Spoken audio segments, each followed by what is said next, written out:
This episode of The Get Down is brought to you by Digital Music Pool. Digital Music Pool is the ultimate record pool for professional DJs looking for the hottest tracks and exclusive hits updated daily in an easy-to-use platform. You can find exclusive edits from myself, Cream, Adam B., Andrew Marks, Angela the Kid, Chumpian, Castra, and Pat C., only on DMP, and we're giving you a chance to try their service for just $9.99 for the first month and $24.99 each additional month. All you have to do is click the link in the show notes or on the Get Down or Cream Instagram pages, create an account, and enter the promo code CREAM at checkout for your discounted month. DMP is my go-to site when downloading new music, so become a member for just $9.99 for the first month with the code CREAM. You will not be disappointed. Click the link in the show notes or on the Get Down or Cream Instagram pages to sign up now. What's up, guys? Thanks for listening to the Get Down podcast. If you enjoy what you hear and you think other DJs could benefit from the things that we talk about on the show, we would greatly, greatly appreciate if you could subscribe, rate, and review our podcast wherever you listen to it. It's much appreciated. Thanks, guys.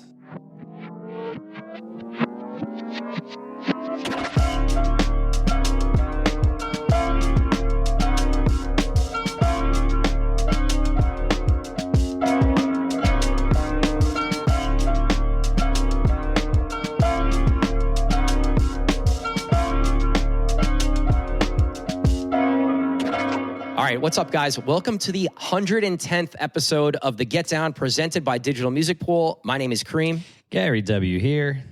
First time in a long time we've had to re-record part of the podcast. Good thing we were only about 5 minutes in, but this is what happens. We had that conversation two weeks ago where, it's just growing pains and learning new things. Like now I have a new camera and we're recording separately with this new setup, and it's just really different. But growing pains, you live and you learn. Technology, you gotta grow through this stuff. All good. You live and you learn. I mean, new programs. So we're gonna redo the first 10 minutes of the show. Oh man! But no, what we were talking about basically.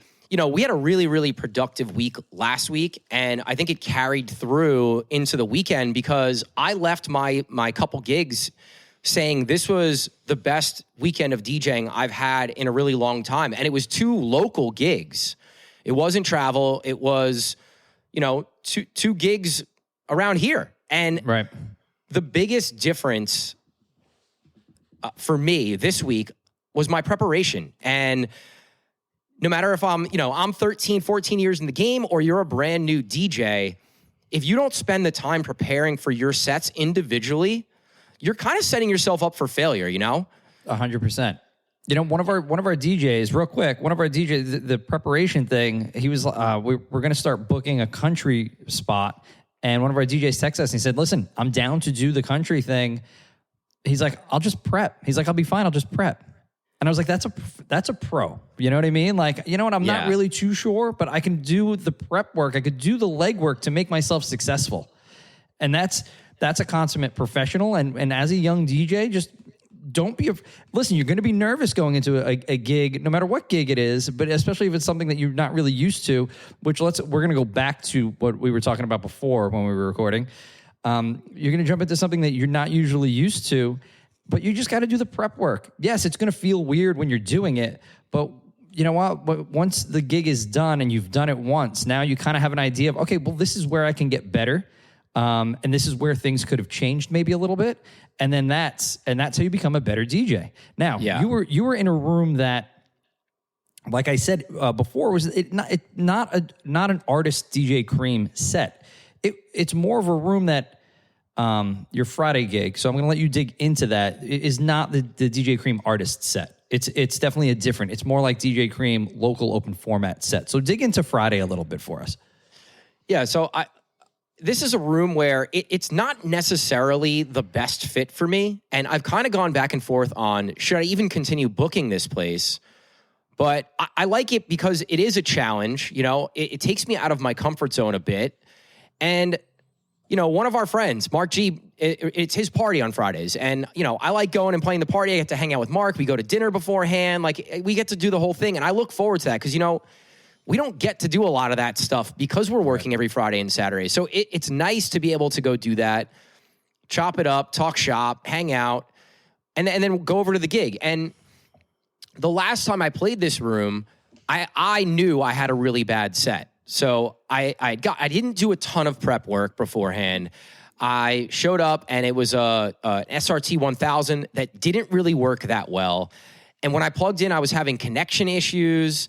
Also, I was playing with Encore, who, you know, if you guys don't know Encore, he to me is, if not the best, he's one of the best DJs in New Jersey, New York City, tri-state area. He's an incredible DJ, super talented. And not that I didn't feel that like I could go and do as good a job of him. You know, he just kind of played a lot of the records that I would normally play in that room. Right. This particular room, you know, it's super open format. It's in an area that's mostly, you know, the style of music that gets played in that area is mostly reggaeton, dembo, and hip hop. And that's kind of the vibe. You know, in this particular place, I play everything, you know. I will hit a little EDM. Yeah. I hit reggae, I hit reggaeton, I hit Afrobeat. Like, you're hitting everything. But the way I DJ right now, like, EDM is usually my kind of the predominant style that I play in most of my big rooms. You know, the casino rooms and the big club rooms that cater towards more of that EDM crowd. Yeah, I'm playing open format, but when in doubt, I can go to that big EDM track that I know is going to work. It's your fallback. So I don't have as much of a fallback in this particular room. Honestly, it's like Bad Bunny or Dembo is my fallback in this room if I need to go get energy real quick, which is way different from what I'm used to doing. Right. So, like I said, I left that last set where I was like, Mark, I know I didn't do a good job. Like, you don't even have to tell me. I don't need the feedback. I know my set wasn't up to par. It was just a lot of those little things that added up to just, I was uncomfortable, you know, and I just didn't play my best set. So this time around, I was like, all right, I had a little chip on my shoulder. I was like, I know I didn't have my best set last time. Like, I need to really go and show Mark and Focus, like, this is why you booked me type thing. Right. And so part of that was, instead of going and downloading all my new music like I would normally do every week, I just went back into my Serato and kind of reorganized some of the crates that I knew I would need to rely on in this set. I also created an individual folder just for that Friday night. And it had all those genres, you know, the 5 or 6 different genres that I knew I was going to hit, and 5 to 10 songs in each of those genres. So I knew that if I needed something, I had that prep work to go fall back on. And I had a great set, you know, like, energy was great. You know, Mark and Focus were super happy. And in talking to them afterwards, they were like, you know, Kareem, you're welcome back anytime. This was one of the best sets in that time slot we've had that I can remember. You know, like, feedback from those guys that they wouldn't give me unless they actually meant it, you know? Right. So, and that carried over into my Saturday set. That confidence and that reorganization and just being excited about going into folders and having music that you don't normally see, it's just always a benefit. It just always makes my sets better. And so the big bottom line is 13 years in the game, playing sets every single weekend, that preparation made all of the difference. It's the biggest part of what we do is the prep work. You know, yeah, sure. The mixing is fine, right? You have to mix, but everybody can mix, right? At the end of the day, really. The prep work is really what sets you apart. Like, UFOs is an amazing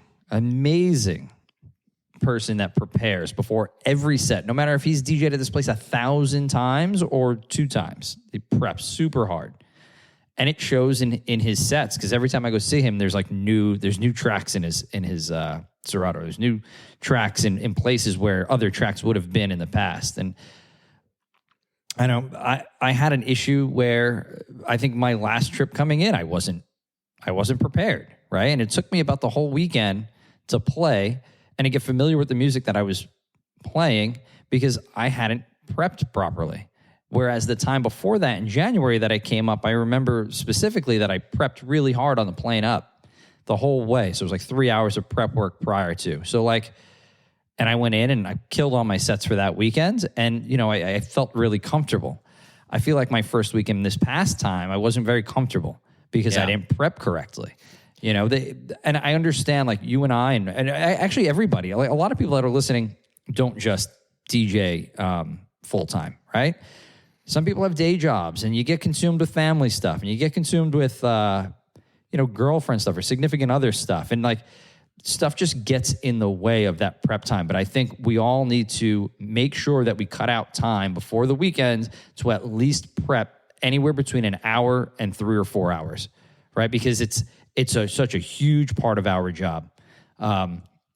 Because that prep work, what happens is it makes your set flow a lot nicer, and it flows a lot better. My set last Saturday flowed so nicely, but by 10:15, I had the crowd, and I carried the crowd the whole way until 2:15. Right. You know, but it was because there was all that prep work that was done before, because I didn't feel like I did it for the week before. And it makes all the difference. Yeah, it really does.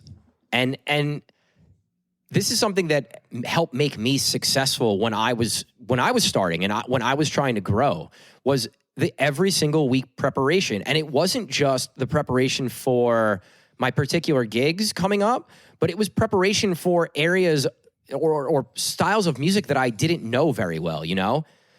So, like, I would go see another DJ play and hear them play, and they would incorporate something that I wasn't doing. And I was like, wow, I need to do that in my set. So I would go learn, whatever it might be. At the time, I remember, people were incorporating rock music into their sets a lot. So I was like, oh, I need like a little mini rock set that I can incorporate into my like fun bar sing-along set.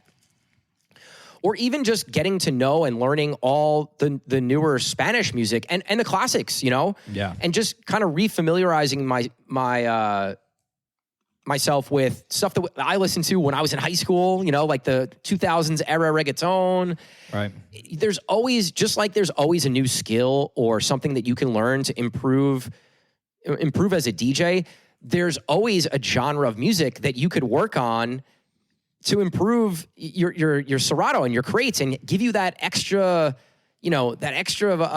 tool in the tool belt, so to speak. Right. The music industry or the musical styles are ever changing at this point, right? Because of, like we said last week, because of TikTok and because of social media, there are so many little genres that people are hearing that you can incorporate into your set. So like, okay, you hear this, you hear a song on social and you're like, okay, I can pull that song in, and now let me build like 2 or 3 or 4 songs around that song. And now you have, like you said, you have another tool in the tool belt that for these extended sets, when you're doing 4 hours and you're doing 5 hours, that like you can touch on these little things, and maybe that garners a big reaction, and now you can build that out even more. It's all just this little prep work that you can do to make yourself more versatile. And being a versatile DJ, as we said before, is the most important thing that you can be if you want to be booked all the time, right? If you're not I'm talking to those guys that want to go out there and they're grinding every week, not the producer, right? Now we're just speaking to the DJ as the DJ, not the producer. And it's just always doing your homework and always being a student. Something that Nice said, like just walking around, in the supermarket, or you hear a song in the coffee shop and it's like, oh, what was that? And you Shazam it, and then you can build these folders out based on like something that you were interested in that you heard today. It's funny. I'm gonna jump in because as I was driving to my set on Friday, I was listening to the radio, like terrestrial Hot 97, Power 105, because I'm like, I like to do that homework, especially on a week where I know I'm going to be playing more of that style of music. If I'm going to play an artist set, like I'll listen to BPM or Diplo on Sirius, right? This week, I was checking in on Hot 97 and Power 105 and seeing what was getting played there. And on my drive in, I heard a couple like older Lil Baby tracks. And I was like, wow, I forgot about that song. And I was like, I want to play this tonight, because I was driving. I'm like, I was rocking in the car. There was two Lil Baby tracks. It was Freestyle and then FR. And I played both of them and they like went off. And it's funny, you just hear something and you're like, how can I incorporate this into my set? And I went down this like Lil Baby, like Gunna little rabbit hole and like threw some of that stuff into what I wanted to play that night. So it's funny that you brought that up, because that exact thing happened to me this week. little baby had a little timeout. That's what happened. And you bring him back, he's fine. I mean, his music's fire.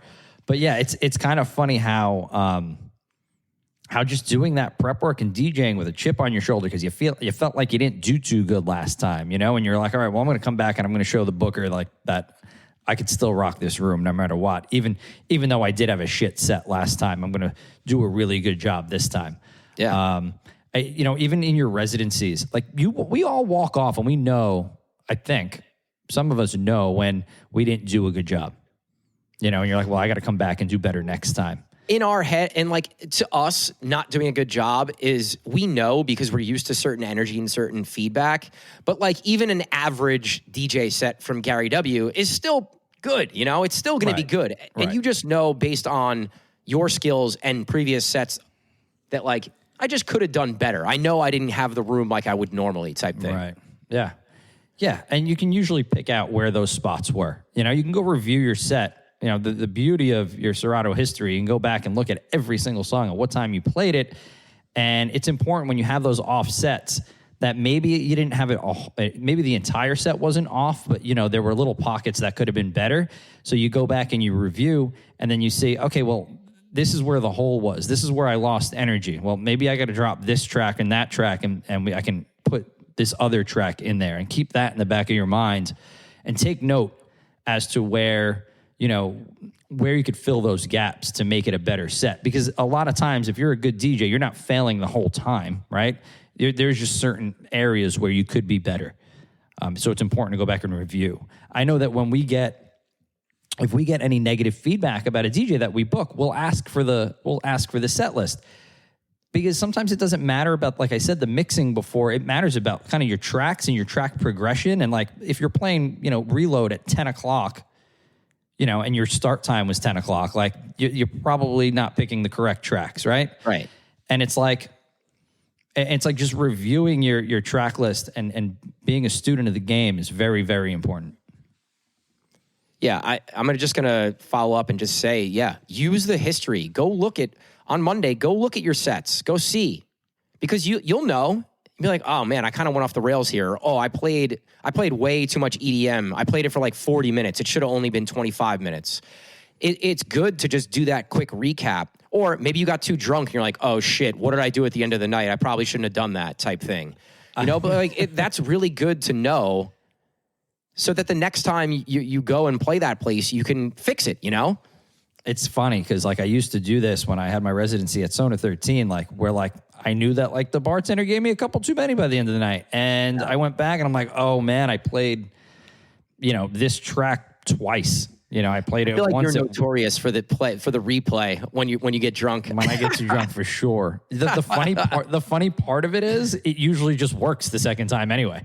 Right, because usually you probably played it early in the night and you're like, "Yo, this worked early. I'm gonna play it late now." My replay is usually somewhere between 2 and 2:30. That's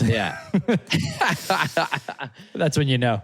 But yeah, I think a really great takeaway from this would be this preparation and this reviewing of your history. This is all stuff that's just vital to being a successful DJ. It doesn't matter if you're 1 year in the game or you're 13 years in the game. Like Gary and I, you know, like we're experienced DJs that have been playing every weekend for a long, long time. And we still are affected by whether or not we prepare for sets or not. And I think the established DJs, it's even more important because we get set in our ways and then you keep playing the same stuff and people don't want to book you anymore, you know? Right. Like the younger DJs are going to constantly be prepping and learning about new music and upgrading and adding to their Serato because they have to. You and I, we don't have to do anything really. You know, like we could rest on our laurels and just kind of go about our business and still be able to rock rooms. But in order to be at the top of your game, this is one of the most important things that you can do every week. And that's preparation. If you don't prepare, you're setting yourself up for failure. Yeah. Period. Agreed, 100%. All right, so let's transition to our next topic here. And, you know, this sort of goes into this conversation. It flows right into it because we work in an industry, and I think a lot of industries are probably like this, but this is a what have you done for me lately industry. It really is. It's very much what have you done for me lately from on a week to week basis. You can lose a residency obviously in a week, you know, and you can be, so you were supposed to be booked at that same place the next week and you're not there because maybe you didn't do something right or you didn't prepare correctly or, you know, whatever it might be.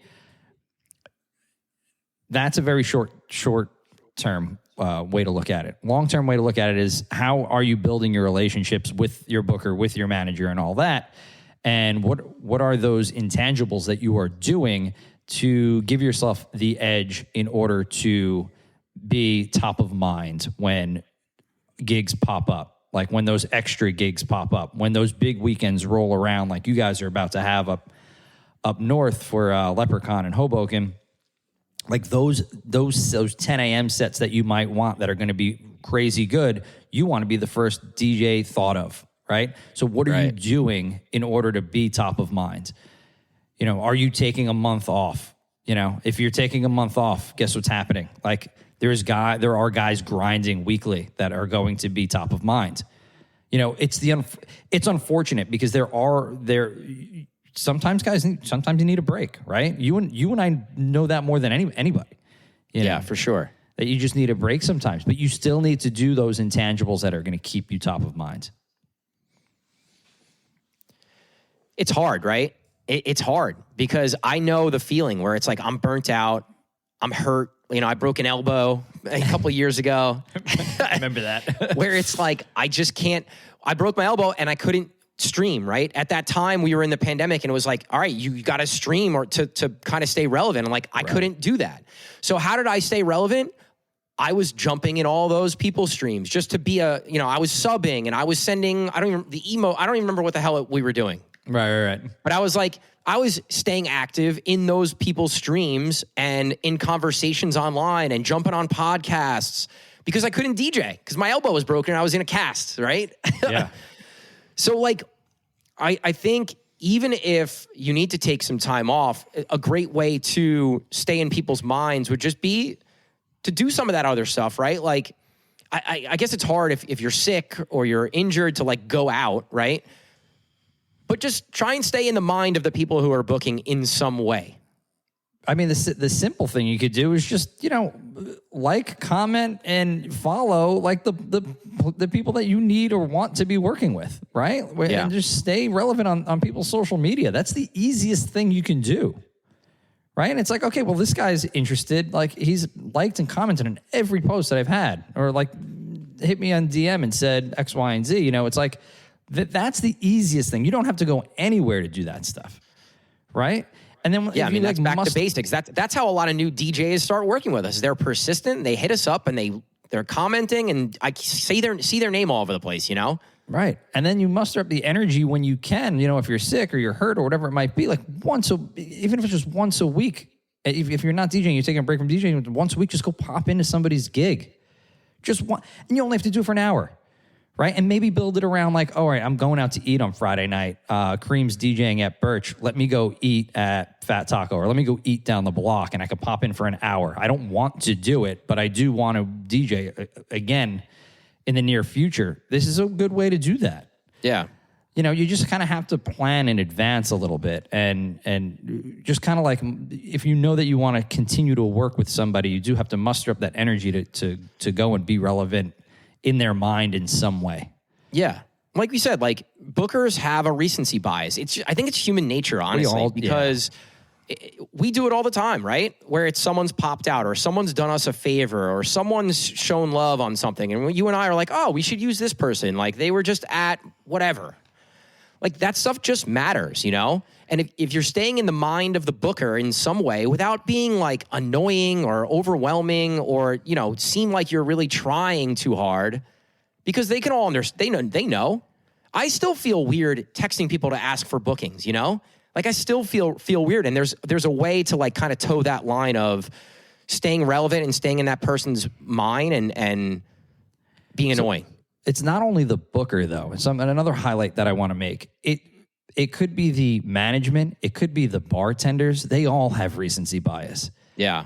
You know, no matter what. Like, there was a DJ that sticks out in my mind where they were like, oh, well, last week, like, we didn't really want to hear the style of music that he was playing because of like the time of day, yada, yada, yada. And then like he comes back and he plays the following week, and those same bartenders like, oh my God, I need him in here every week, yada, and saying all that stuff. And I'm like, guys, get your shit together. Like you can't, we sometimes have to take the bartenders and managers' comments with a grain of salt, because it does become a time of day and which booking and all of that good stuff.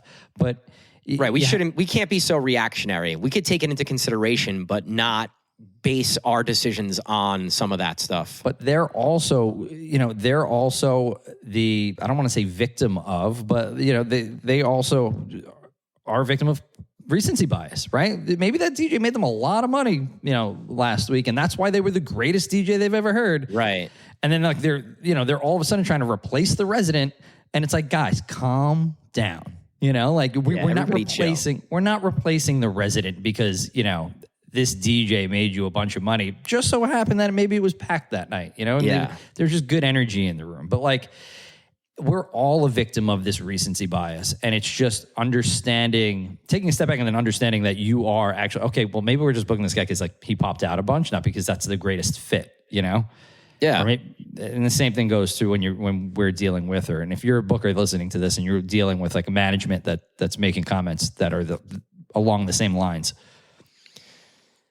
It reminds me a little bit, some of this stuff of like, I brought up the pandemic once, I'm going to bring it up again, but like when we were coming out of it, there was a lot of younger, hungry, lesser known DJs who were grinding out through the pandemic and who were grabbing at anything they could do as venues were opening to start DJing. And kind of a lot of those guys took residencies from people who weren't doing that stuff. Right. Now, I understand like there was some pricing and there was a lot of factors that go into that, but there were a number of DJs during the pandemic who really, really put in a ton of work, and coming out of the pandemic, they leveled up, whether it was higher end bookings, getting more money per booking. It's the same thing. It's like those guys were the ones who stepped up and were DJing when venues needed them. So like they're going to get the gigs, they're there. They were more present. They stepped up. And it's hard to then take things away from those guys who were there for you for, 6 months or whatever it was, and just give it to someone else and be like, oh, well, thanks for those 6 months, but we're going to go book Cream now. Or we're going to, like. And that's why it's so important that when a venue needs a DJ at the last minute, and you step in and you can do, even if it's not the sexiest gig, right? But it's a place that you want to play at. It's important to go and do that stuff. Go do that. Go be that person that goes and fills that last minute gig that, might be like, private event on a, private event that's like a whatever, I don't know, like a fundraiser or something, right? And you take less money and you have to like set up equipment and it's not really great.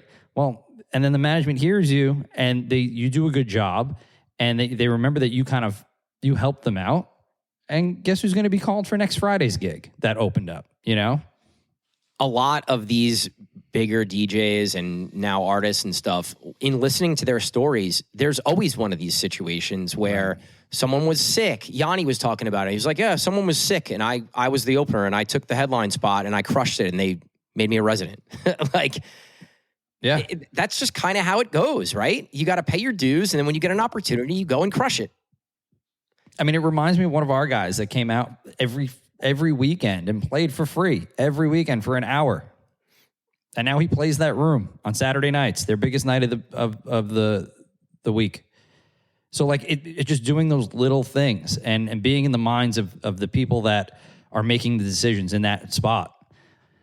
Does somebody want to go out and play for free, every week for a month? No, but can that pay off long term? 1,000%. That room was not packed and still isn't packed during that set that he came out and played for nothing. Yeah. But you want to know what? It paid off in the end and pretty much in short turn. So like, it's doing these little things to stay relevant. Simple. our industry reminds me a bit of like sports or you know, as far as like the contracts and like you come up as a rookie and you're hungry and you just want to play and you're playing on a rookie contract and you're getting low dollar amounts, and then you start making noise and you start doing well and you get promoted, and then you get to the next spot and the next spot, and then all of a sudden you're with the big league team and your rookie contract expires and you now get signed to the big deal and you're getting the big bucks. And then on the back end, you know, you're still getting the big bucks, but you might not be as good as you once were or doing as much as you once were. Right. But you're hanging on, you're fighting off the young guys, you know? It's like a whole cycle. I was thinking about that the other day and it just makes me laugh. That's funny.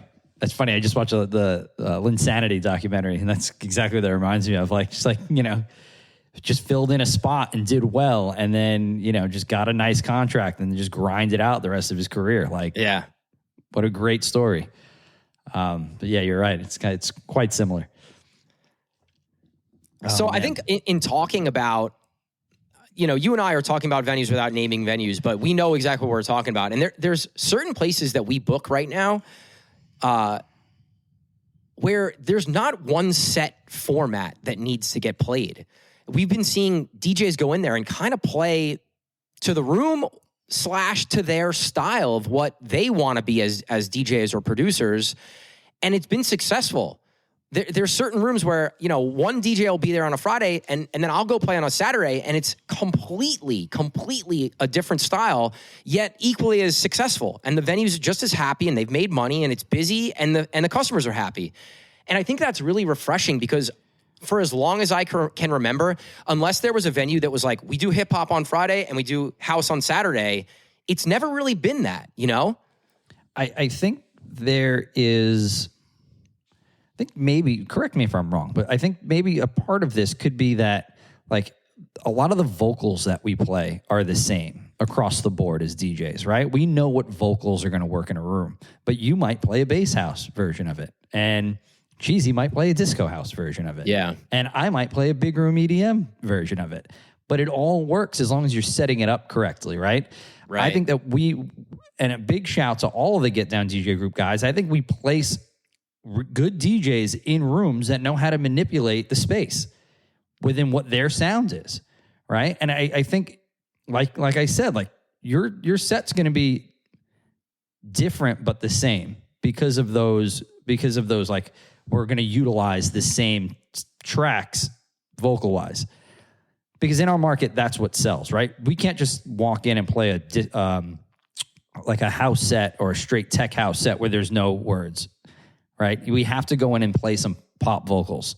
All of us do, to be successful, or else you're not going to get booked back. That's kind of what that's what kind of makes all of our venues pretty similar, and that's what makes our market the way it is.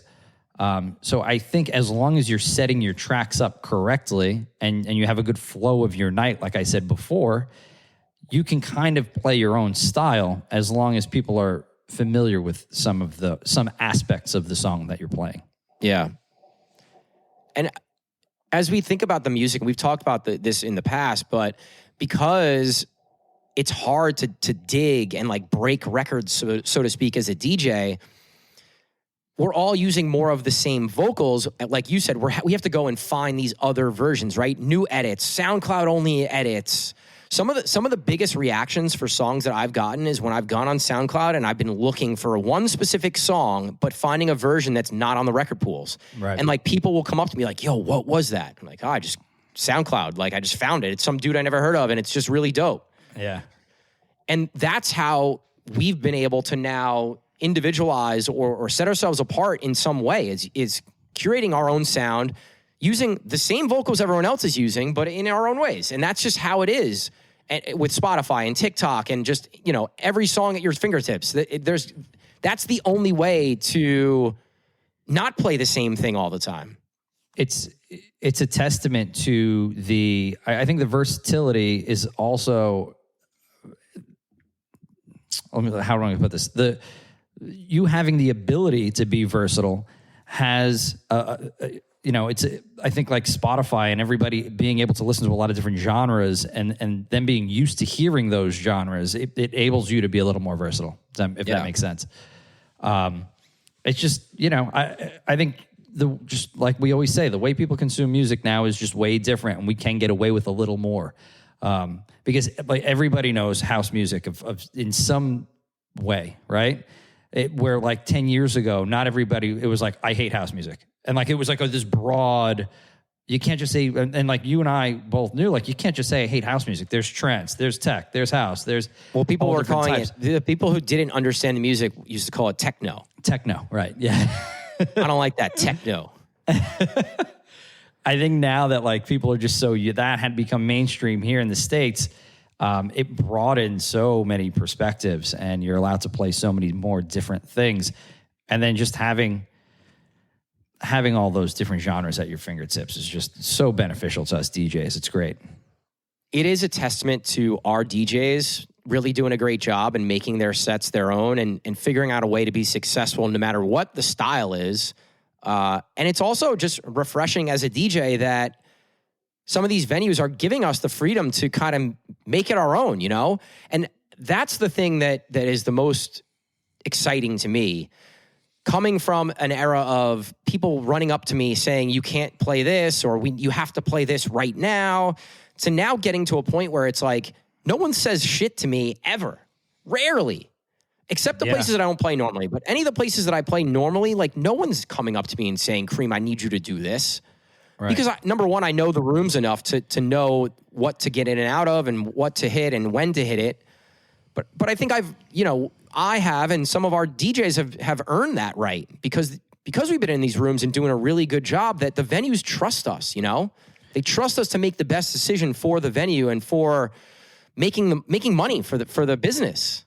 It's real. It's interesting. Like it's interesting to see some rooms like get down with that. No pun intended, but like really get down with the deeper house stuff. That there are no vocals. There are some rooms that we are allowed to get away with it to an extent, right?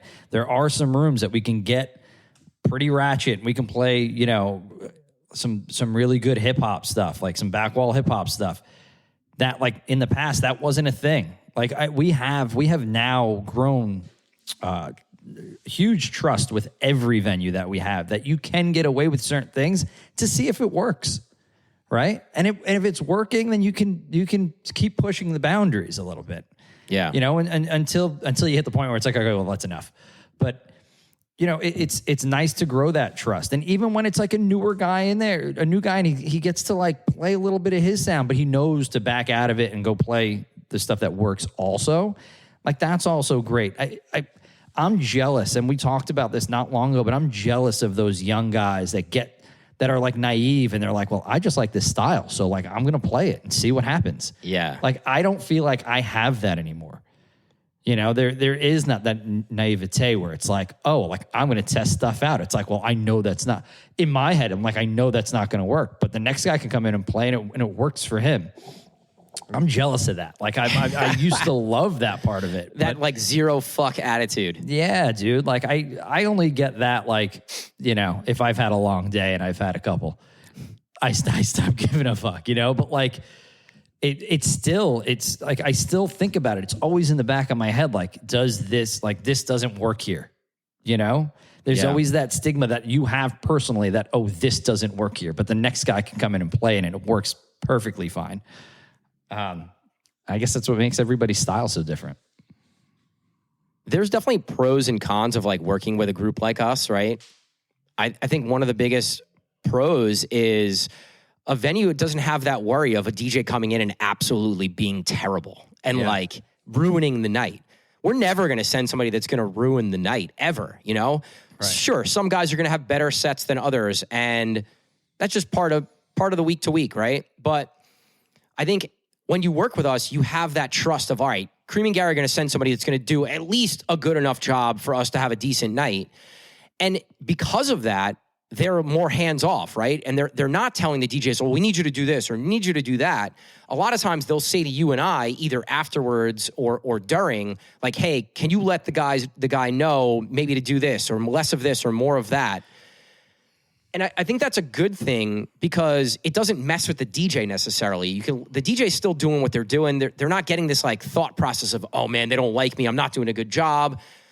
And you and I can approach them in a certain way that gets the point across, but doesn't hurt their feelings or make them feel like they're not doing a good job.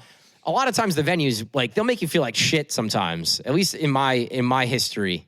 Yeah, I think that's where our us being kind of the buffer is so beneficial, because we know how to talk to the artist, because you can get your feelings hurt, and it's happened where it's like, wow, you absolutely bombed, or you suck tonight, or whatever it might have been back in the day, where somebody could be like, well, he wasn't really the style that we need in our spot, and we can kind of relay the message. But I don't know.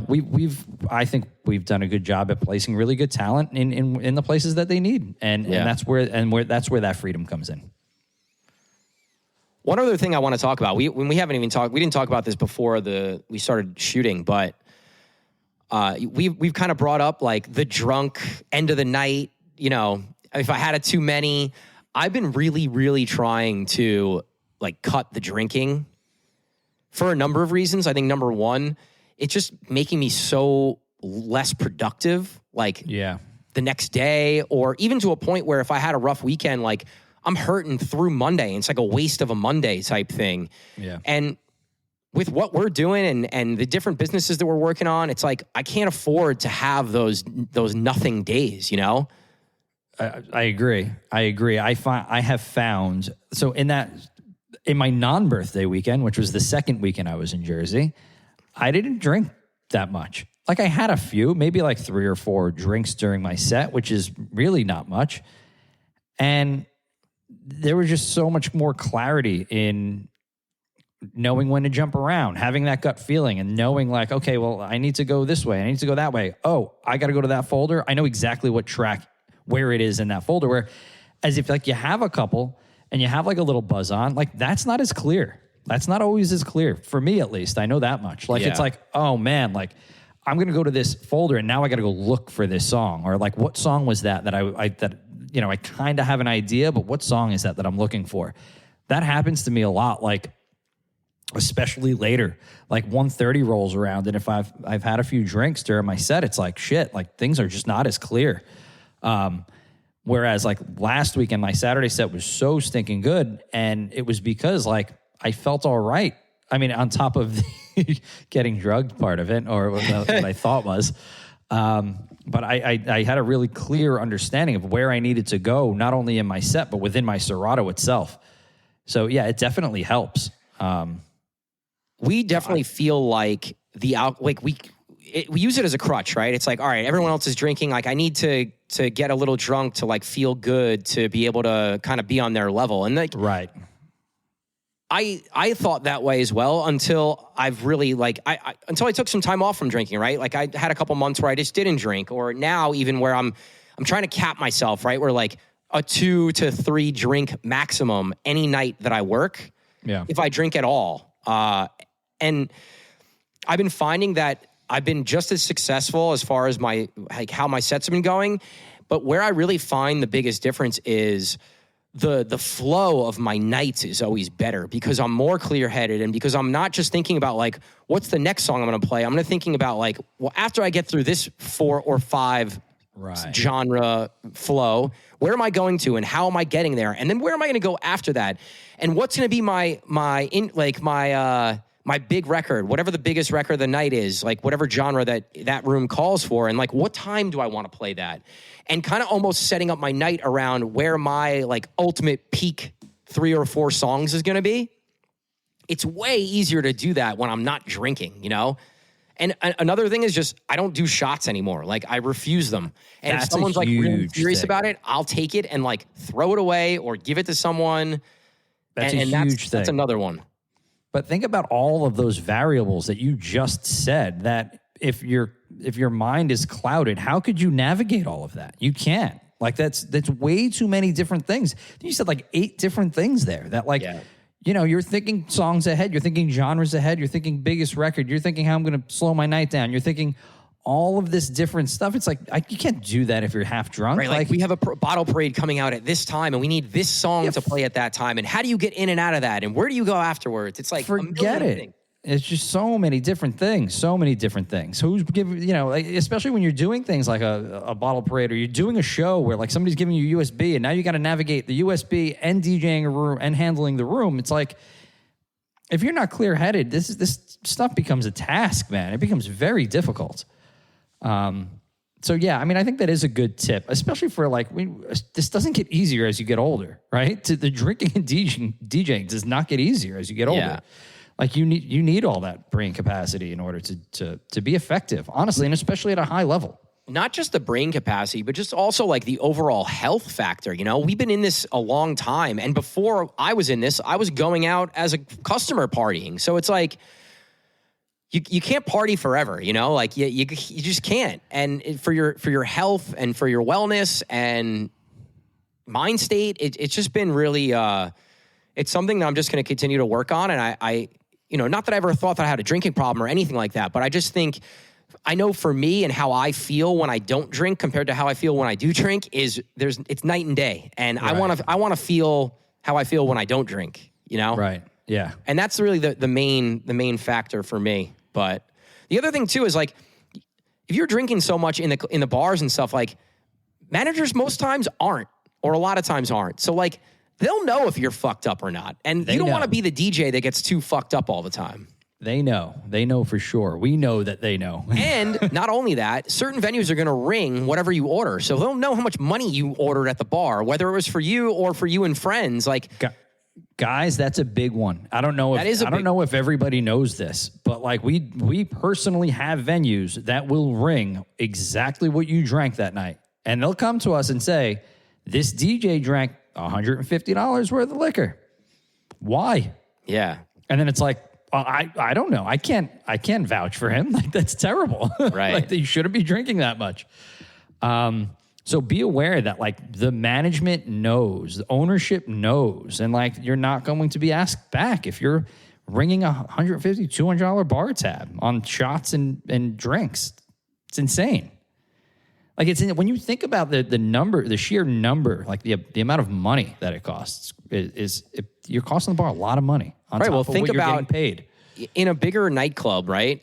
How many people work there in a given night? A lot. The DJ is one of, let's say, 20 or 30 or 40 or whatever the number is. If 30 or 40 people are drinking 3, 4, 5, 10 drinks per night, think about how that would affect the bottom dollar and inventory of liquor. And like, that's how these places make their money, right? You can't give away the bar.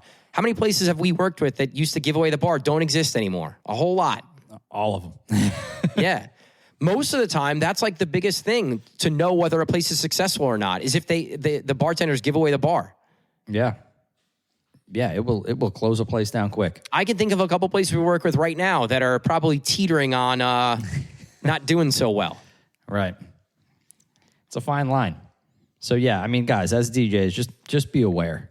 Be aware of what you're consuming. Be aware of who you're giving drinks to as well, because it's all being monitored. Yeah. So. All right, Gary and I have a call we got to get on here in a couple minutes, so I think this is a good point to wrap. Yeah. One thing I'll say, if you guys don't follow us on socials, we created a new account specifically for the podcast at the Get Down Podcast on Instagram and TikTok. Those pages are just going to have clips from the pod. I'm sure you've seen them on social if you follow us. We've been going real heavy on our socials in the last couple episodes, and we've been getting really great feedback. So thank you guys for that feedback. Thank you guys for listening. Wherever you're listening or watching, like, follow, 5 stars, all those reviews really make a big difference and help us get this podcast out to more people. So please, we appreciate you if you've done it. If you haven't, take 2 minutes, please, and just do that for us. So, all right, guys.